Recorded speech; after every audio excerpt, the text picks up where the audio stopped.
കഥകൾ നമ്മെ സന്തോഷിപ്പിക്കുകയും ചിന്തിപ്പിക്കുകയും ചെയ്യും. നമുക്കൊരു കഥ കേട്ടാലോ? അനുസരണക്കേടിന്റെ പേലം.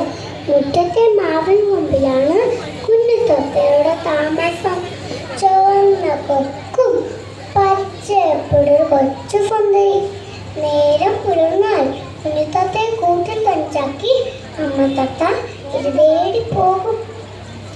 ഇറങ്ങാൻ നേരം അമ്മ തത്ത ഓർമ്മിപ്പിച്ചു, മോളെ ദൂരേക്കെങ്ങും പോകരുത്, ചുറ്റും ശത്രുക്കളാണ്. അമ്മ വരുന്നത് വരെ കൂട്ടിൽ തന്നെ ഇരിക്കണം. അത് കേട്ട് കുഞ്ഞിത്തത്ത തലയാട്ടി.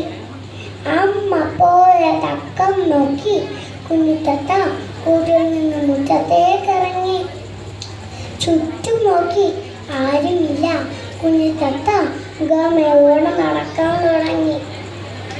പെട്ടെന്ന് ഒരു പൂച്ച കുഞ്ഞിത്തത്തയുടെ മേൽ ചാടി വീണു.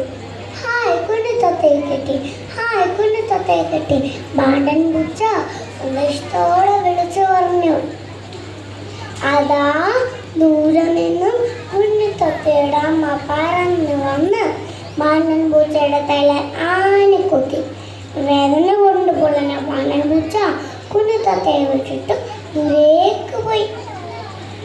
പേടിച്ചു പോയ കുഞ്ഞിത്തത്ത അമ്മയോട് മാപ്പ് പറഞ്ഞു. അമ്മേ, ഞാൻ ഇനി ഒരിക്കലും അനുസരണക്കേട് കാണിക്കില്ല. അനുസരണക്കേട് കാണിച്ചാൽ ആപത്താണെന്നോർത്തോളൂ. അനുസരണക്കേട് കാണിച്ചാൽ ആപത്താണെന്നോർത്തോളൂ. നന്ദി, നമസ്കാരം. Judges please 515.